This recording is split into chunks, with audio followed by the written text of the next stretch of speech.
Noorderwien. Mei Willem de Vries. Kom verder.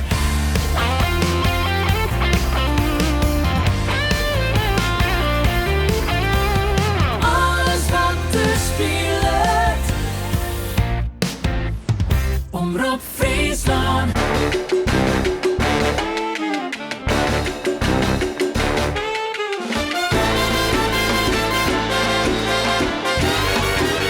Dit is Noorderwien. Goeie en welkom bij Noorderwien op deze wijze. Het komende uren weer één gast hier rond de tafel. We zitten in het Omroepcafé. En rond die tafel een man met prachtig mooi zwart hier. Gouden vingers wat betreft de gitaar die hij bespeelt. En in Iris 5 verlien kwam hij de studio bij Noorderwien in en verbaasd dus alle keer. Zo'n tijd is hij een begrip geworden. Speelt hij de met zijn band Electric Hollers in een heel soort zaal en festivals in heel Nederland intussen. En is hij een vast muzikaal maatje van Ralf de Jong uit Limburg. Ik had door Tim Birkenholz. Mooi dat je er bent. Welkom. Ja, ik mag eens even met die trop praten. Wij kennen elkaar nu intussen een jaar of 5. Nou, de spielertje in protten. Ik kan die ontwikkeling een beetje meemaken. En ik denk nog eens even zien hoe het met Tim is. Hoe is het eigenlijk met die? Gaat goed. Ja, altijd bezig gebleven. Ook in de tussentijd met corona. Blijven ontwikkelen, gitaar blijven spelen. En veel oefenen met schrijven ook. Gewoon allemaal verschillende nummertjes maken. En dan, als het niet echt werkte, dan dat weggooien eigenlijk. Dus altijd actief blijven, dat is het motto, zeg maar. Ja, vond je het een moeilijke tijd, wat dat onbelangrijk, bij die hele pandemie? Ja, achteraf wel. Het was, tijdens was het... Ja, het werd niet afgesproken dat het 2 jaar zou zijn. Dus het was elke keer, nou ja, dan een maandje verder. En dan is het oké, dan hebben we nog wat extra tijd of iets nog een beetje rust of zo. En dan blijf je bezig. Maar nu alles weer open gaat, merk ik wel even van oké, we moeten weer, alles gaat weer open. Iedereen is weer actief, alle terrassen zitten weer vol. Dus het is even, die aanpassing is wel even lastig, maar die is nu gaande gelukkig. Ja, maar vind je het moeilijk om weer in dat ritme te komen? Ja, vooral omdat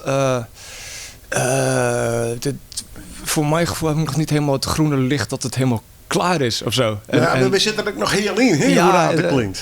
Het is heel apart en ik merk met heel veel dat iedereen nog een beetje bang is, maar wat je dan kan doen is gewoon door blijven gaan met wat je wel kan doen. En dat doe ik zelf en ook samen met de Hollers nog.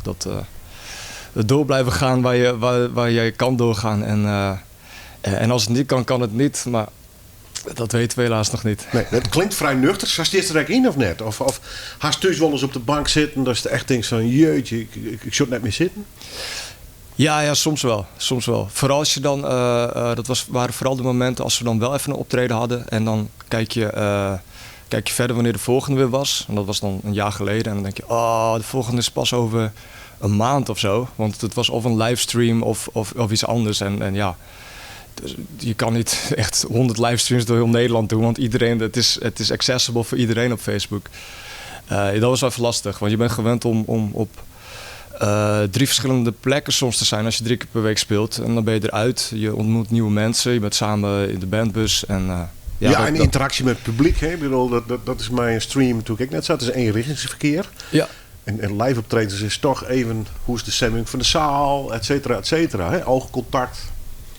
Ja, dat en het avontuur eigenlijk. En niet zozeer per se...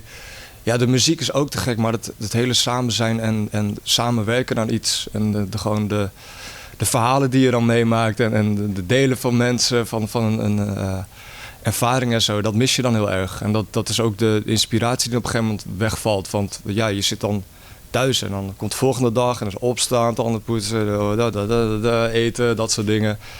En dat is echt killing op een gegeven moment voor een muzikant. Want je bent elke dag bezig. Ik had mezelf voorgenomen, oké, we mogen niet meer spelen, maar ik ga elke dag thuis werken aan iets. Elke dag. En dat is dan wat je doet. Allemaal... Has het wel dienen trouwens? Has die zelfdiscipline dat lukt is? Ja. Oh, dat vind ik knap. Ja, het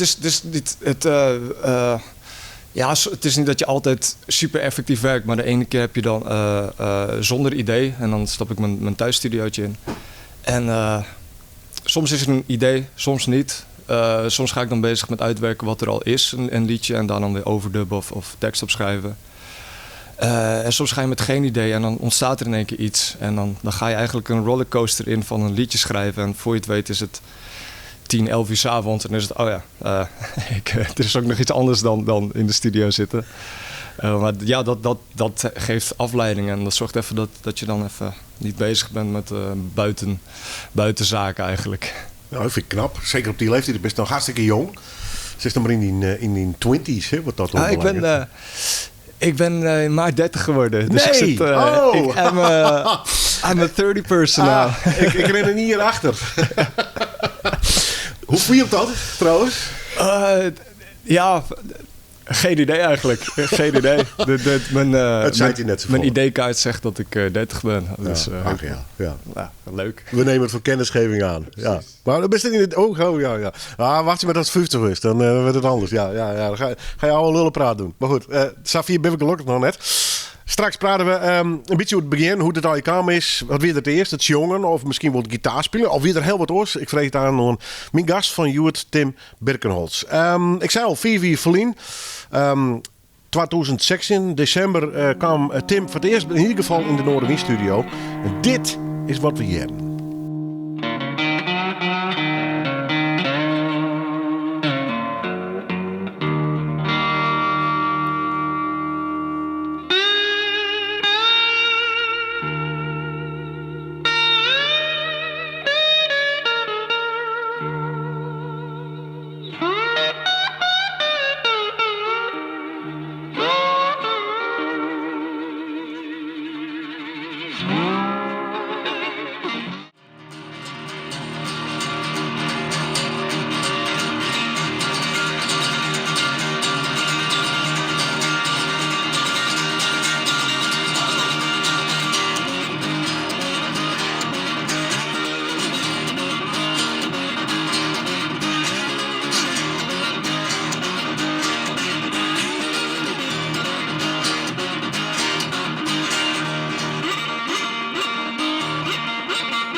Ja, heerlijk. Gitaarspel van Tim Birkenholz. En dat wie in december 2016 toen hij bij ons binnenkwam op een vrete migje.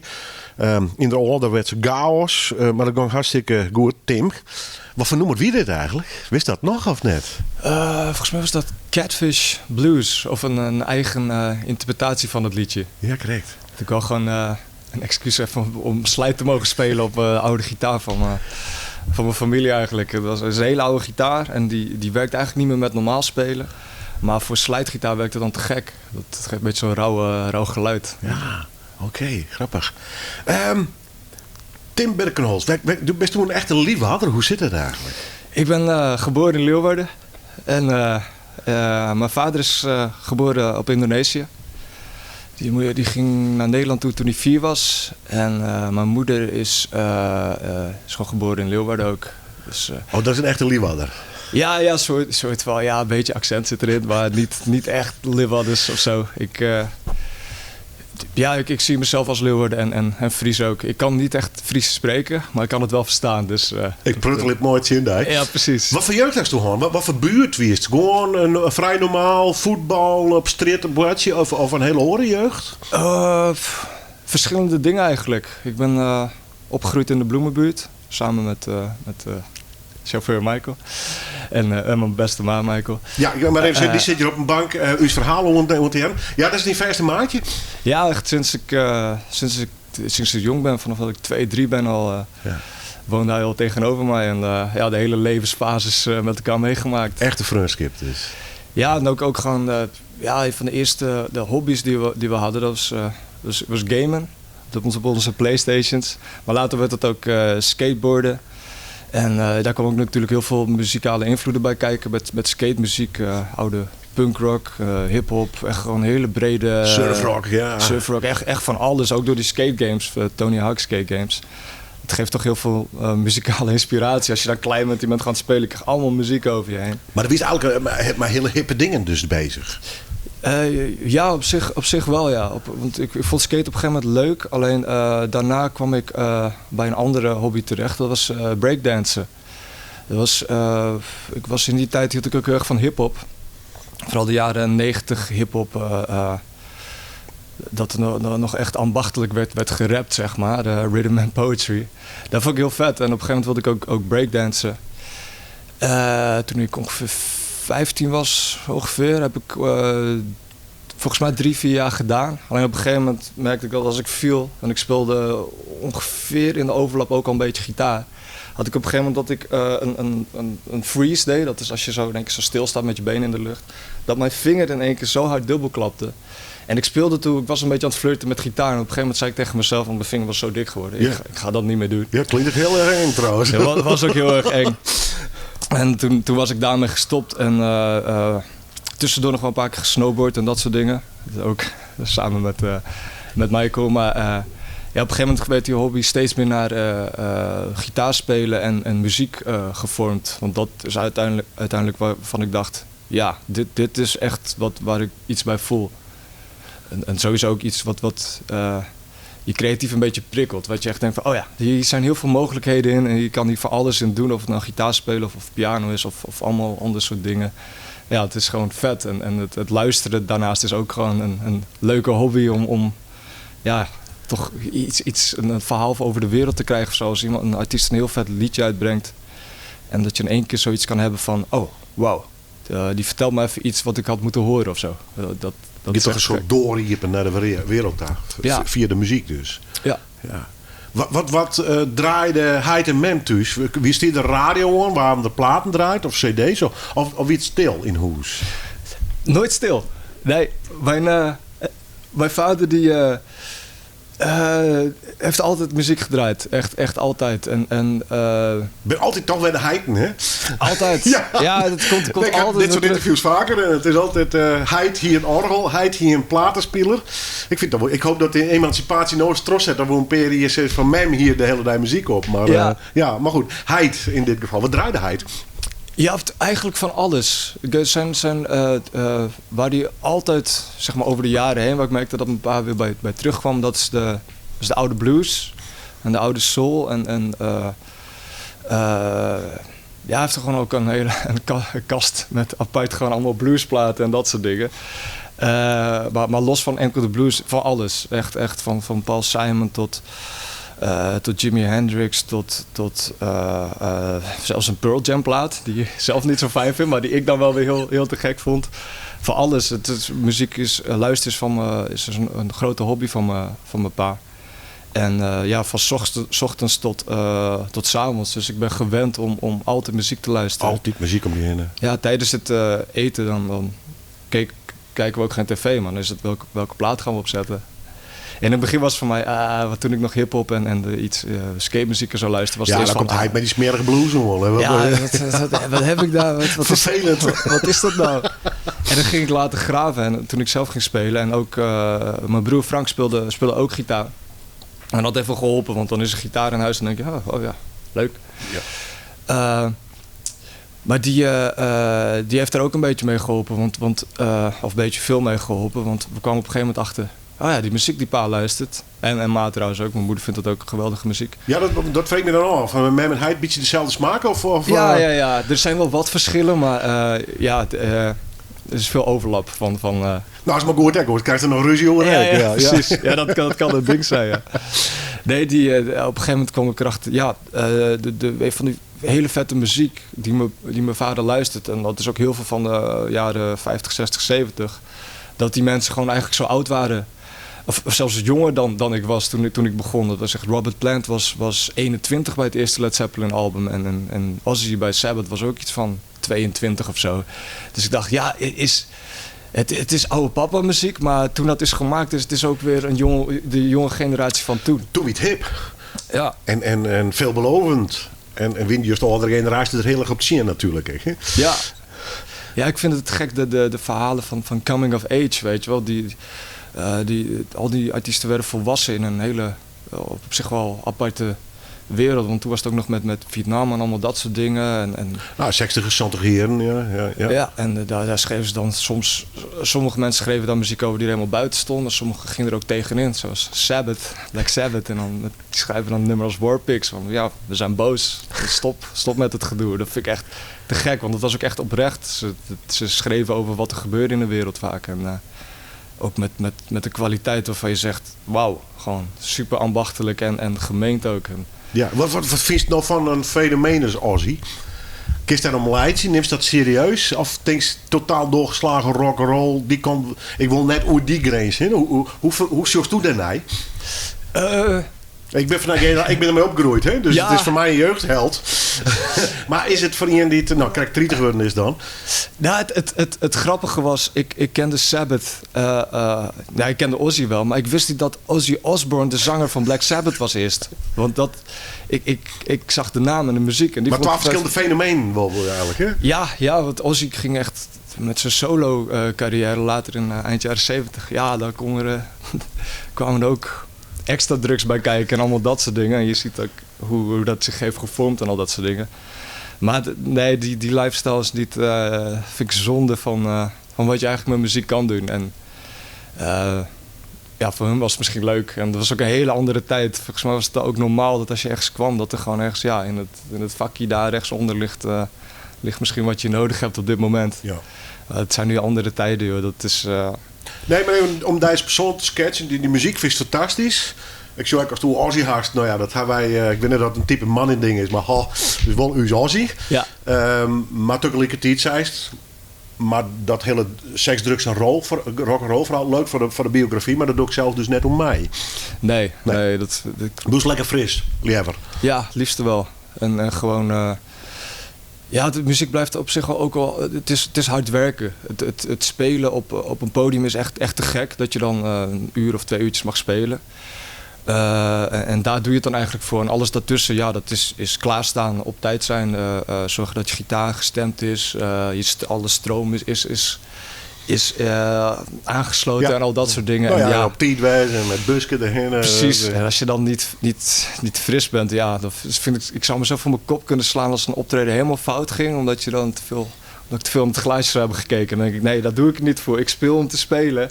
En na de tijd, als je dan wil vieren met een biertje, ja, te gek. Dat is heerlijk. Maar goed, dat duidt wel op een verantwoordelijkheidsgevoel. Wist toch haast. Dus doet het net alleen uit de drive, maar ik ben hier, ik wil leveren waar ik voor hier ben. Is dat een familieding? Herkent dat binnen de ouders bijvoorbeeld? Dat die heel... afspraak is afspraak. Ja. Of zoiets? Of? Ja, het is meer van... Ja, als je muziek gaat doen... want het is natuurlijk... bij muziek hoort vaak dan een bepaalde levensstijl. Werd mij gezegd. Maar je kan het ook echt zien als iets ambachtelijks.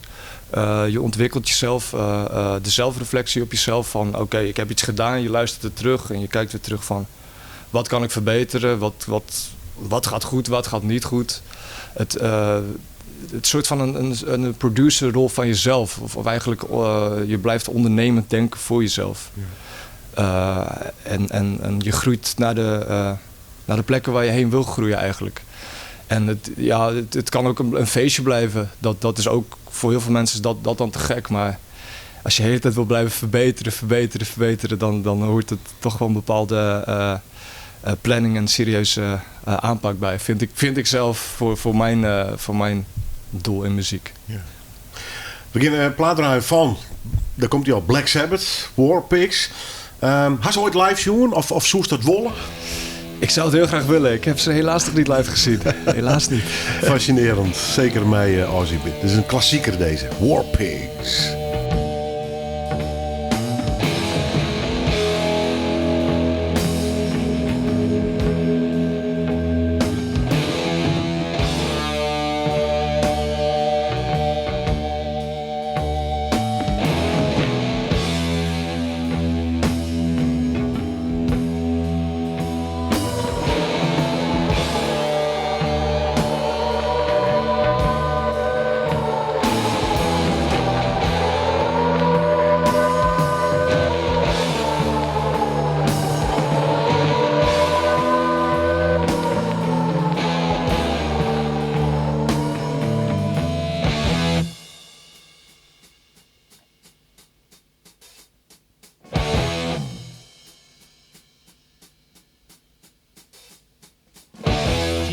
Devils gathered in their masses,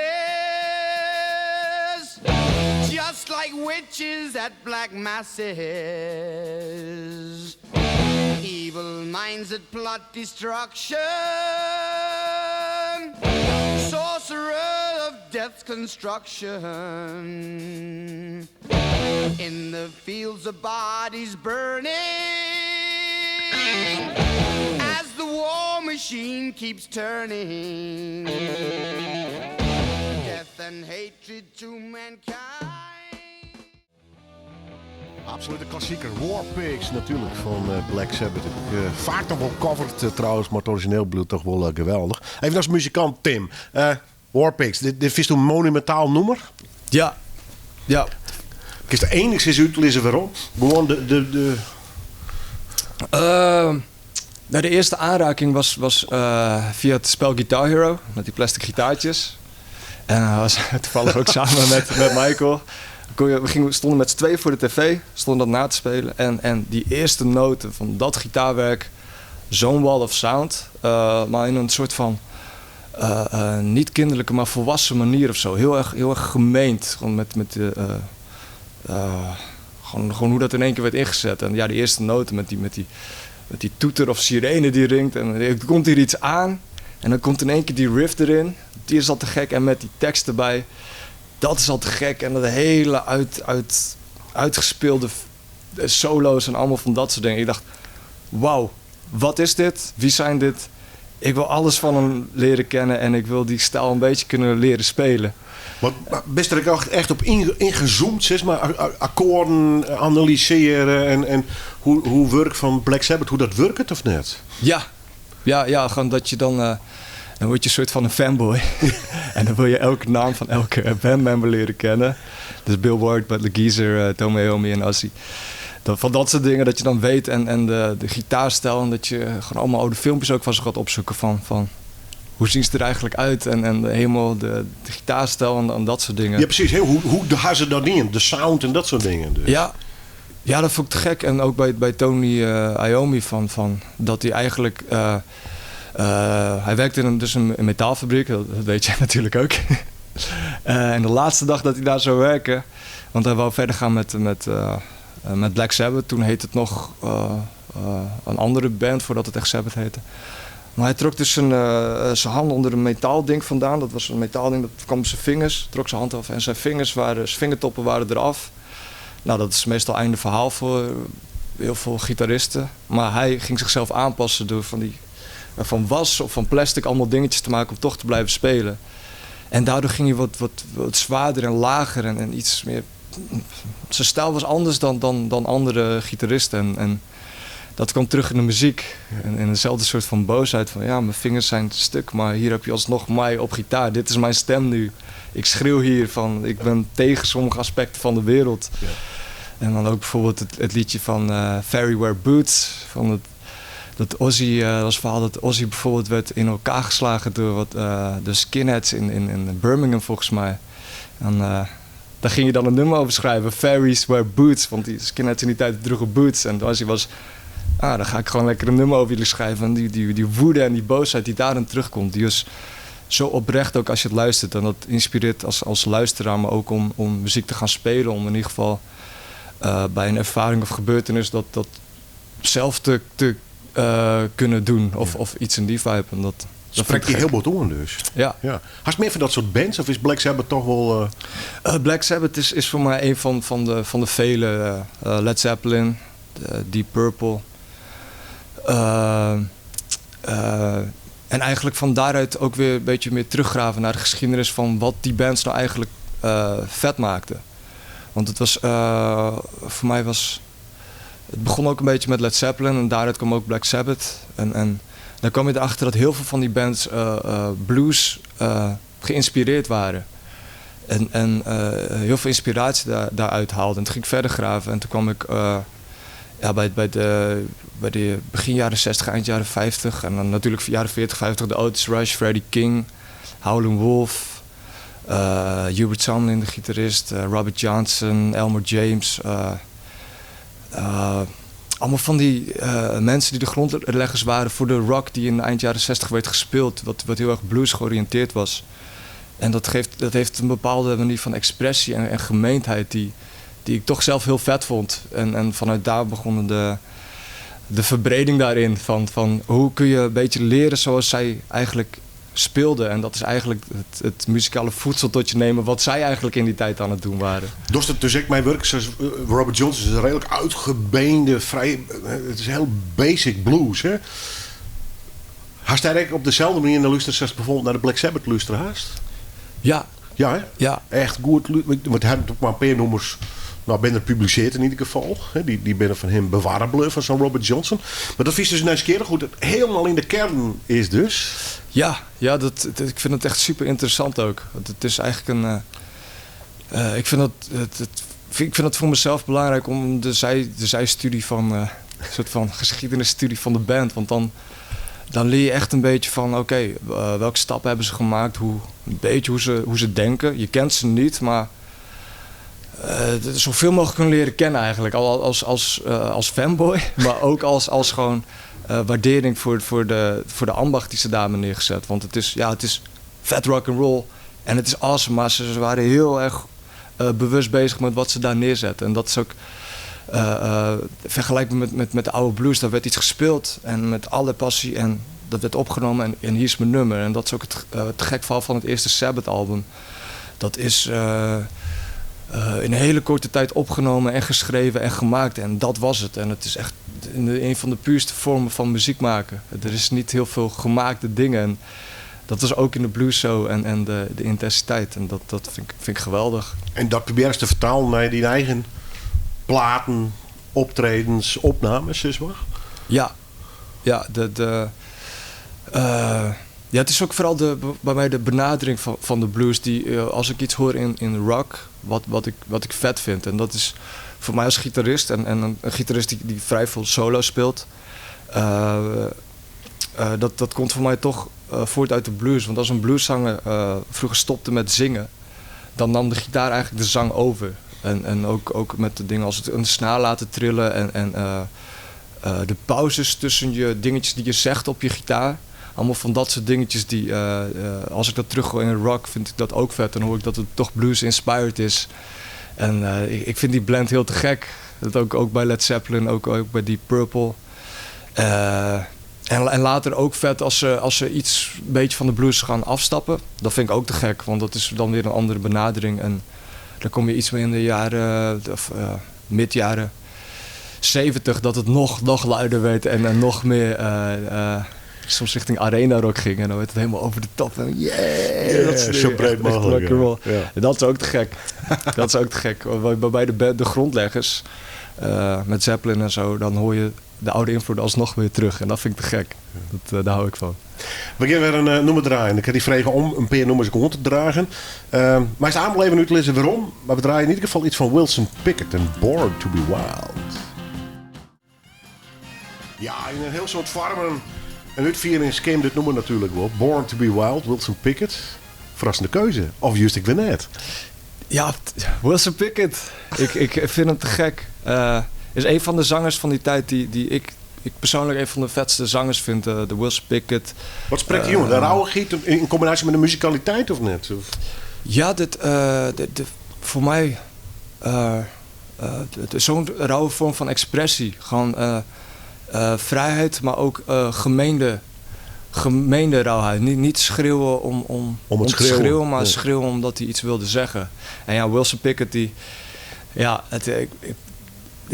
zie het zeg maar zo, als je Wilson Pickett zijn fiets zou jatten, dan zou je echt gas krijgen van, hey, what you doing? What? Echt, dan zou je schrikken, joh. Echt, wow. Nee, van laat maar. Zo ik had wel een andere fiets, ja. Ja, ik vind, wow, dat geeft zoveel energie. Je hebt ook een concert in Afrika, dat heet Concert for Africa. Daar komen alle Amerikaanse artiesten daar weer terug. Speelt Santana trouwens ook en meerdere artiesten, Staplesingers ook. En dan zie je hoe je daar het publiek er helemaal opleeft, gewoon met zijn energie en met zijn zang. Ik vind dat echt wel bizar, gewoon buitenwerelds bijna hoe hij een liedje kan neerzetten. En dat is voor mij, net als de andere zangers, Sam Cooke, Otis Redding, Aretha Franklin, Tina Turner. Echt, wauw, wat die mensen konden neerzetten met een zang. Dat vind ik echt te gek. En bizar hoe je zo'n verhaal kan neerzetten eigenlijk. Het is super inspirerend. En in dit geval was het de cover van Steppenwolf, van Born to be Wild. En die versie vind ik heel vet, omdat aan de ene kant is het Wilson Pickett, maar de gitarist is Duane Allman van de Allman Brothers. En dat is een van mijn favoriete bands ook.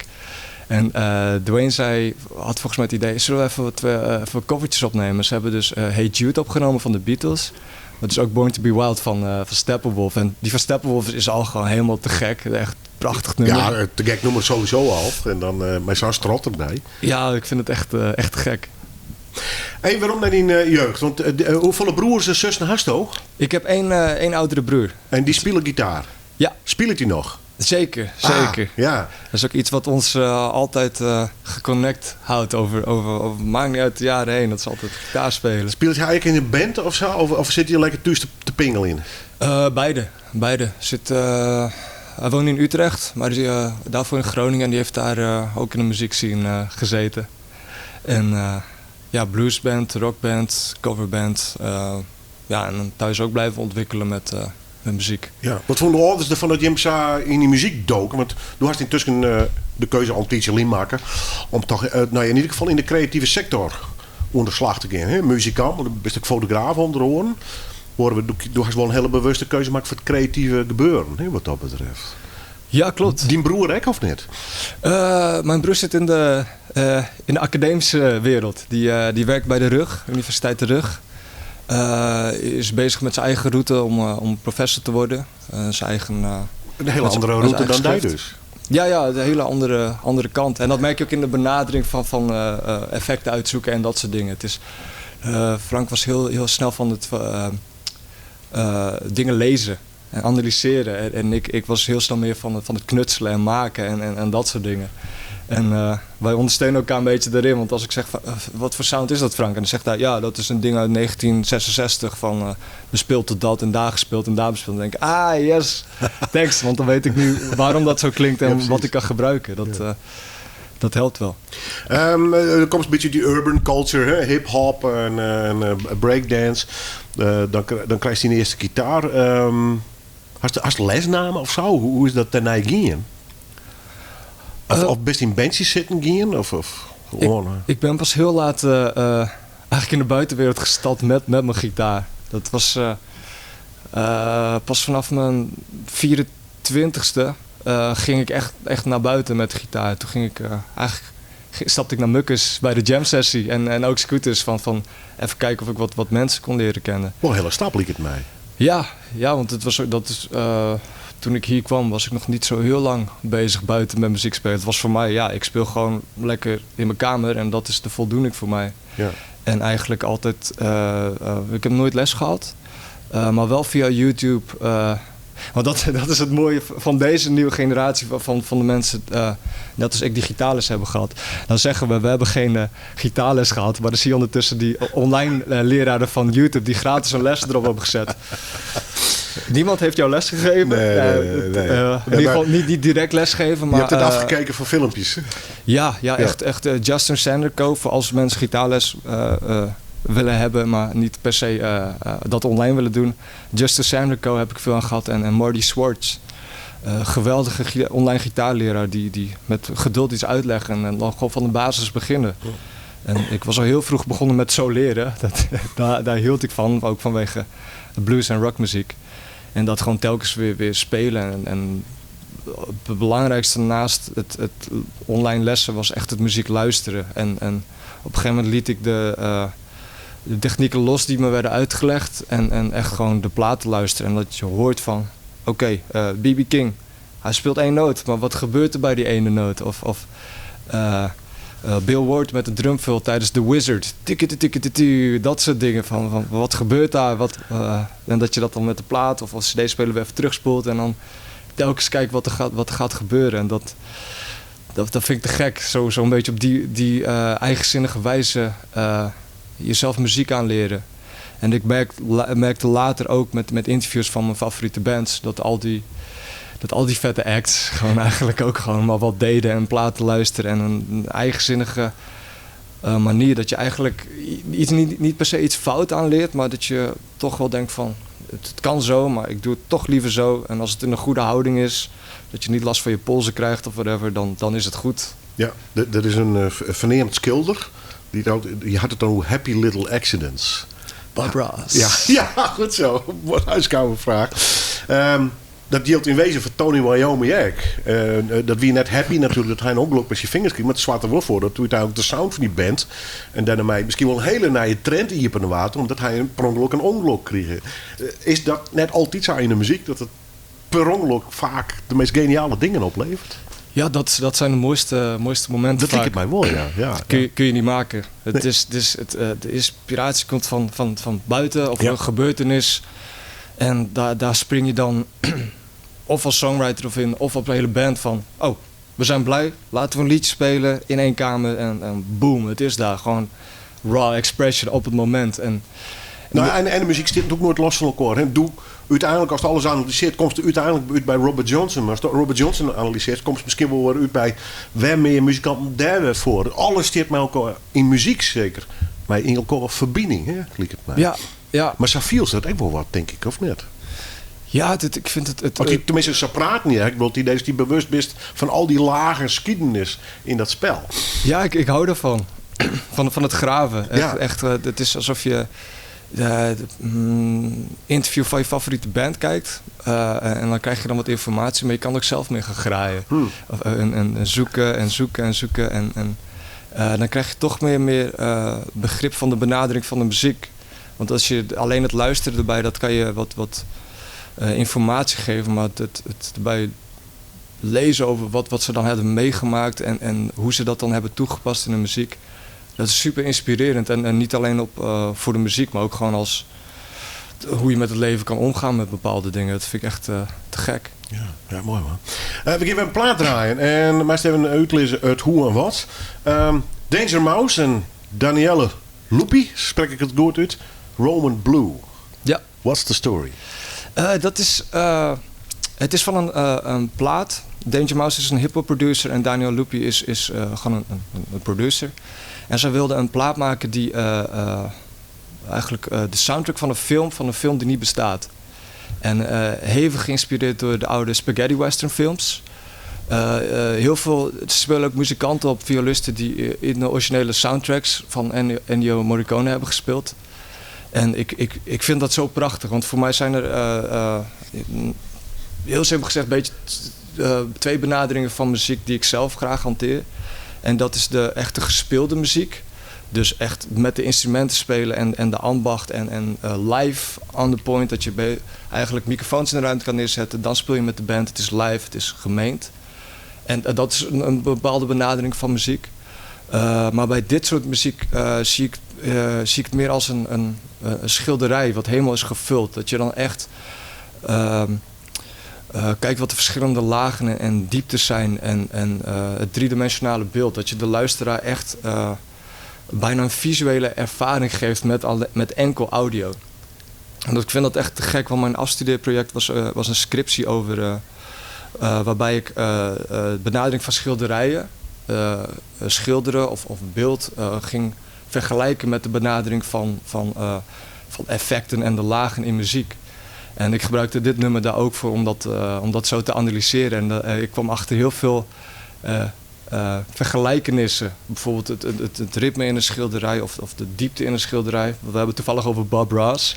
En ik heb heel veel Bob Ross filmpjes ook gekeken, want die man is te gek. Maar ook hoe hij zijn schilderij benadert van heel vrij. Er is diepte, er zijn kleur en er is ambacht, maar ook in het moment gewoon dingen maken. En op een gegeven moment heb je zo'n breed spectrum wat klopt en wat contrast heeft en wat dieptegang heeft en detail.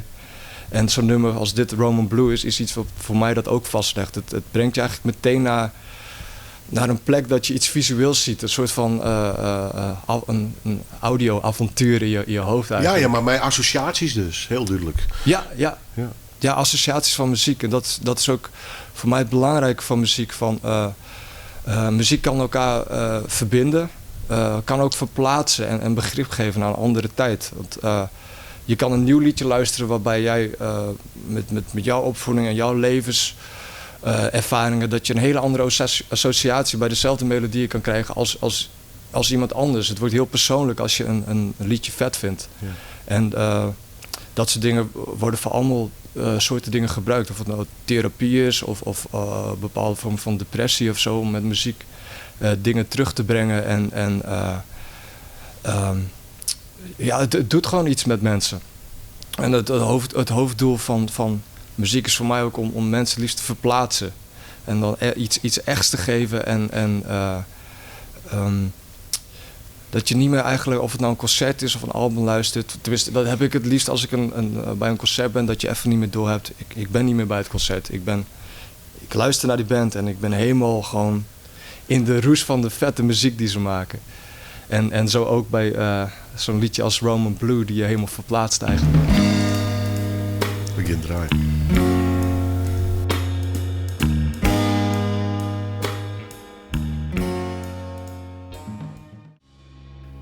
Ja, toch wordt een verrassende keuze. Roman Blue, Danger Mouse en Danielle Loopy. De kar van Tim Birkenholz. En hij is hier te gast in deze 1 op 1. We hadden eindelijk in zicht trouwens. We draaien straks nog een nummer van Electric Hollis. Want toch de band was die helemaal conformeerd haast. Alhoewel, morgen is op het Bevrijdingsfestival met Ralf de Jong. Hoe best dat bij Ralf te lonen kwam? En wat spreekt hij sabot oren in hem?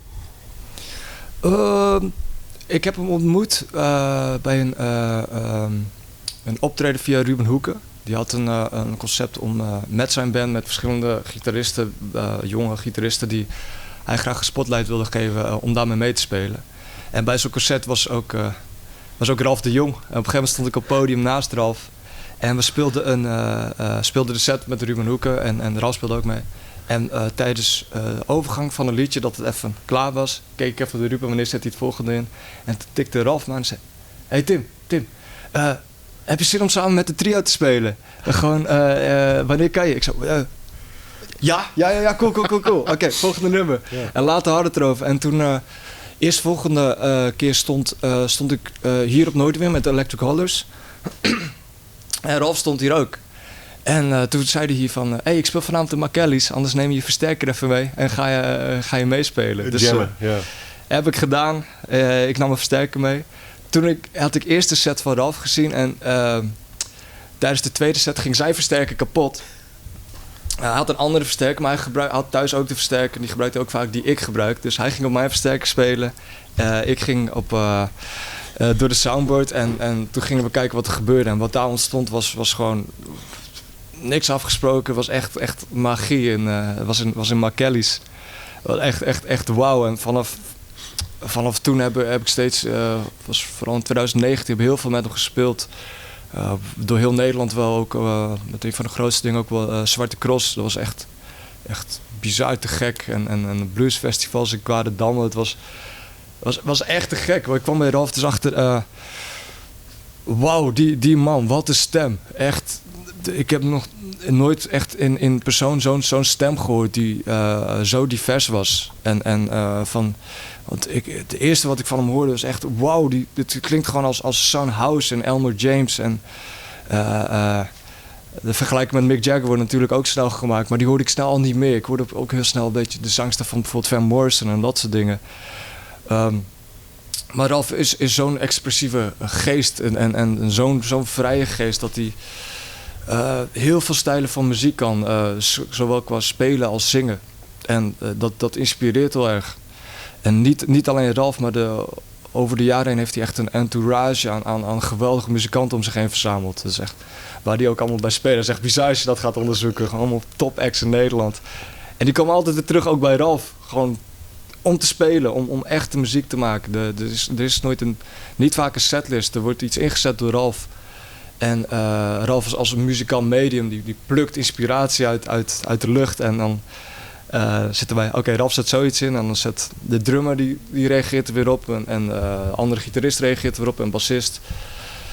Het is echt een hele ambachtelijke benadering van de muziek. En Maar alles of niks. ja, dat. Er is niks over doen. Gewoon op een Er moment. zit niks tussenin. Het is beuken. Zo zit hij hier dan ook in die studio. Maar zo zit hij dat als muzikant. Ik zie hem.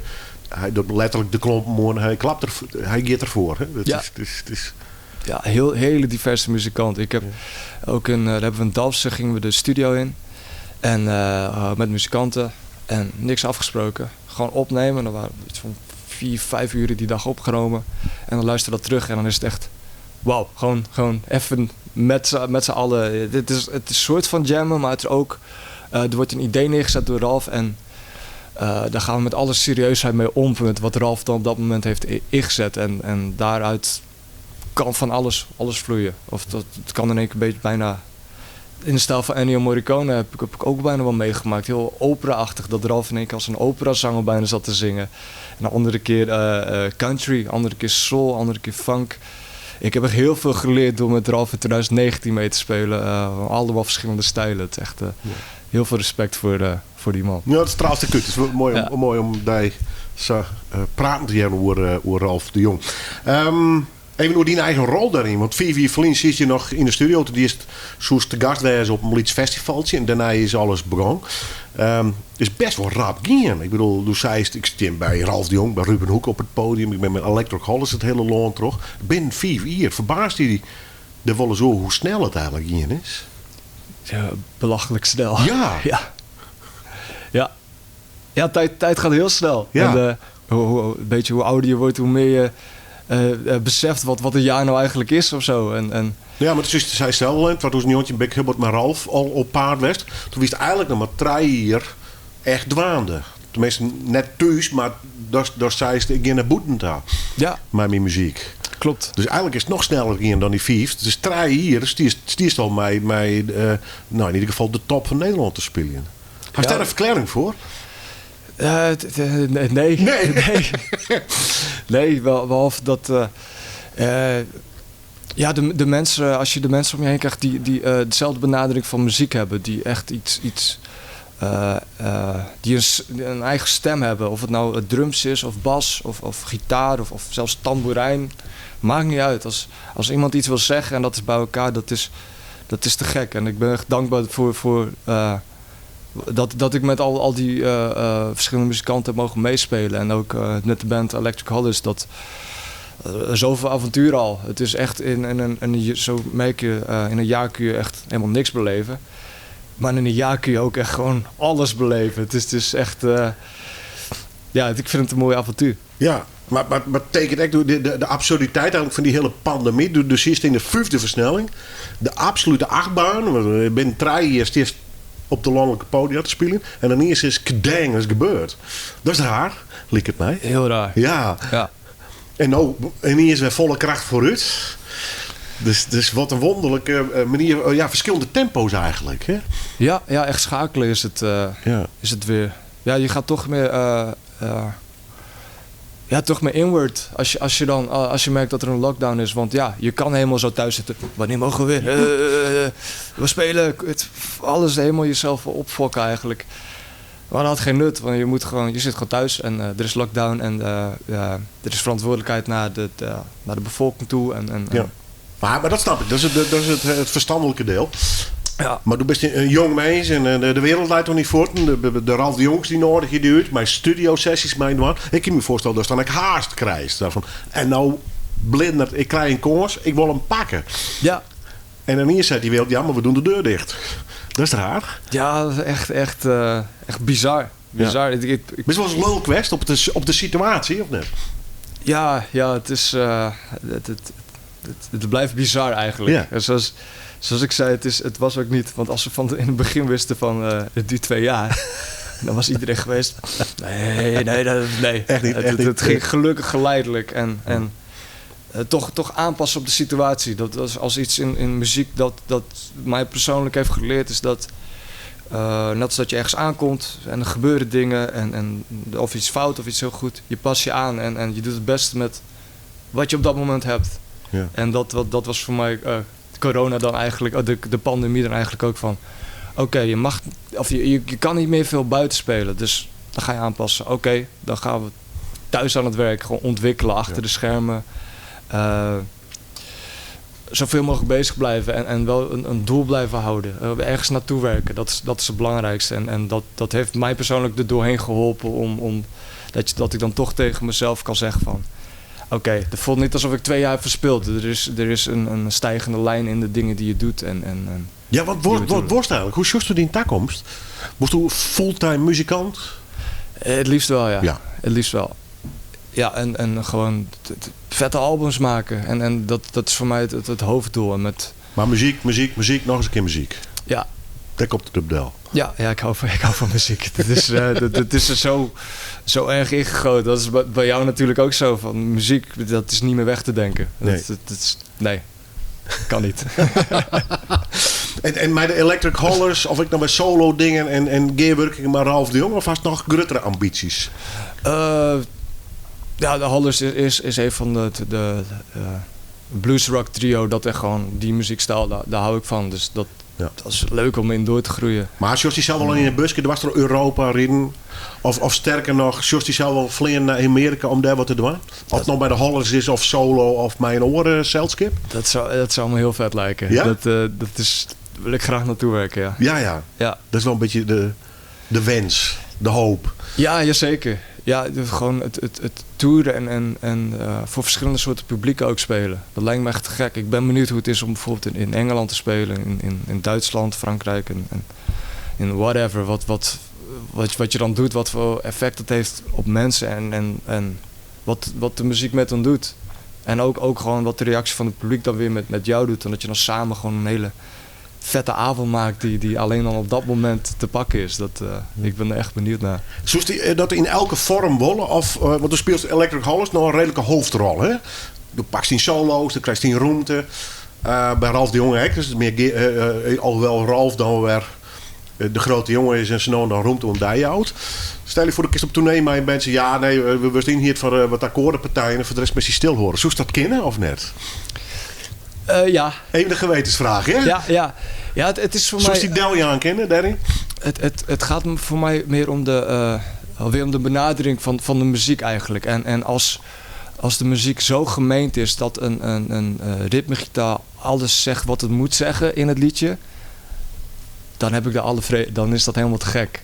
Het is ook bij Ralf de Jong, daar spelen we soms ook met 3 gitaristen. En dat is, ik vind het mooi, het is geen ego's haantjesvest. Het is, waar vraagt het nummer om? En wie kan op dat moment heeft het beste zinnetje om te zeggen, wat dat soort dingen. En dat gaat natuurlijk, dat is bijna geen afspraak. Het is, ene keer is het al ritme of andere dingen, dus het gaat meer om dan het totale plaatje wat vet is. Als je gewoon een ritmegitaar in een funk coverband of zo, waarbij dat je eigenlijk je rol bijna een tamboerijn is, 2 uur lang, haal ik persoonlijk daar mijn genot uit. Ik denk het niet. Nee, dat bedoel ik. Waar leidt de grens een beetje? Hè? Dat is, die is heel moeilijk. Ja. Dat is heel moeilijk. Ik vind het ook vet om... want ik produceer nu eigenlijk vooral mezelf in mijn studio. Maar het lijkt me later ook heel vet om andere bands te gaan produceren. Om daarop in te haken. Een van mijn grote helden is ook Dan Auerbach van de Black Keys. Die nodigt heel veel topmuzikanten uit in zijn Easy Eyes Sound Studio in Nashville. En dan gaat hij met hen aan het werk. En dan werkt hij daar. En dan speelt hij soms ook of een solo of een ritmegitaartje mee. En dan is die plaat gemaakt. En dat is dan uit in de wereld. En dat is wat ze dan hebben gemaakt. Dat vind ik echt te gek. En voor de rest ben ik ook... ik ben dus heel veel thuis aan het schrijven. Excuses. Ik ben altijd bezig geweest met zelf muziek schrijven. Los van wat ik eigenlijk buiten heb gedaan. Zoals ik zei, ik ben heel lang bezig geweest om zelf in mijn kamertje te ontwikkelen en te schrijven en te spelen. En, ik ben wie dat achterna heb je zo'n zoektocht eigenlijk? Ja. Ja, zoals ik zei, de brede muzieksmaak. Dus als je dan op een gegeven moment, als je bij een band speelt, dan ga je toch een beetje kaders afspreken van oké, we maken bluesrock. Alsnog heel breed, we gaan alle kanten op. Maar op een gegeven moment merk je ook, ja, ik ben thuis sowieso met heel veel muziekstijlen bezig. En op een gegeven moment ben je zoveel aan het schrijven en dan komt daar uiteindelijk een plaat uit waar ik nu ook mee bezig ben in de tussentijd. Dus dat is iets wat me ook heeft bezighouden in de coronaperiode. Er zit nog een oog in de pijplijn dus. Ja, precies. Together met Ralf, of misschien wel solo, of Electric Hollers. Genoeg drukte, begreep ik wel. Ja, ik hou me zelf graag bezig. Maar ik hier niet voor die witte. Waar komt die naam eigenlijk bij? Birkenholz. Wist je hoe dat kwam is? Ja en nee. Ja en nee, want de naam is natuurlijk ontstaan of niet ontstaan, maar die komt voort uit Indonesië. Ja. En natuurlijk koloniale tijdperk, alles. Die Heids had die naam mijn naam als het ware. Ja. En mijn broer Frank, natuurlijk als historicus, die heeft ook in documenten kunnen kijken dat hij heeft kunnen zoeken, wat niet altijd openbaar beschikbaar is. En het is lastig om te achterhalen, want mijn oom en opa moesten dus rond de 30ste moesten weg. En ze moesten alles achterlaten. Dus wat ze daar hadden moest ook weg. Foto's moesten erachter worden gelaten. Alle documentatie, alle rijkdom die ze hadden, moesten weg.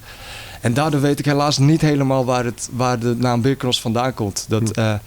Het kan van alles zijn. Want mijn opa van mijn vaders kant, die heet dan Birkenholz. Maar mijn oma, die heet Degener. En dat is dan eigenlijk een Frans. Dus waar dat vandaan komt, ik heb geen idee. Een heerlijke ratje toe. Ik heb geen idee. Ja, fantastisch, man. Ik zei de lijst van, het komt nog hier een bevrijdingsfestival. Oorlog in Oekraïne. Het kind het actuele, denk ik. Dus het is deels wel stil bij dat gevoel van jongens, dit festival, Someday, om de vrijheid te vieren, is ik echt nederig? Of is hij morgen toch al vooral als muzikant? Beide. Het is bizar en het is logisch voor mij om ook te zeggen.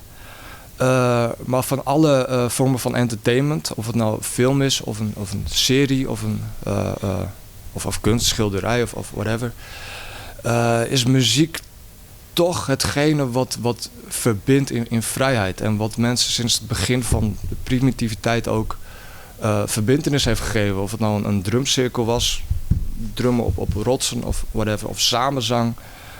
Van de tribal clans tot nu eigenlijk samen een cover meezingen met z'n allen. Mensen die samen dansen, mensen die samen muziek beleven, lol hebben en tijd hebben. En muziek is toch, en live optredens, en merk ik wat we heel erg hebben gemist de afgelopen jaren. En als ik nu ook spreek met heel veel mensen bij concerten weer van, dit hebben wij nodig gehad. Het is, aan de ene kant is het de vrijheid, maar ook dat het verbindt. En voor mij is vrijheid en de verbintenis onder elkaar met een groep mensen van yes, we doen iets samen. We zijn het grote doel dan we eigenlijk in ons eigen kleine koepeltje en hersenen hebben, dat we iets samen doen en iets groters voelt dan wat we eigenlijk aan het doen zijn. En dat is voor mij de combinatie van, om terug te komen op de vraag van, zowel als een muzikant, maar ook, ik ben niet officieel de ambassadeur, maar ik vind dat elke muzikant is een ambassadeur als je op een podium staat, want mensen komen daarvoor staan en die vieren iets. En wij vieren ook iets, de vrijheid. En uiteindelijk is dat wat de mensen nu het meest nodig hebben, vind ik. Want hoe kun je boos kijken naar een concert, ook al is het nu misschien jouw genre. Je ziet mensen dansen, je ziet mensen lekker een drankje doen. Je ziet mensen op het podium lol hebben. Ik hoef daar niet eens te staan. Ik kan ook in het publiek staan om dezelfde genot te hebben. En wat hebben we meer nodig dan om dat te vieren? Ja, het stilstaan bij hoe de vrijheid is gekomen vind ik heel belangrijk. Want dan kunnen we kijken naar wat er is gebeurd en hoe we fouten kunnen voorkomen. En helaas is de situatie van nu, zullen we pas tenminste dat denk ik over een paar jaar pas weten wat er nou echt is gebeurd en wat we beter hadden kunnen doen. Maar dat weten we niet, net als de pandemie. Dus in een land als Nederland, wat die heel multicultureel is en heel vrij is voor mij het vieren, is voor mij nu het samen zijn, samen met muziek. En dankbaar dat ik dan op 5 mei ook mag spelen hier in Leeuwarden, de stad waar ik geboren ben. Dat ga ik zeker wel vieren. En ook met de mensen om me heen. Dank u wel. Ook bedankt Willem.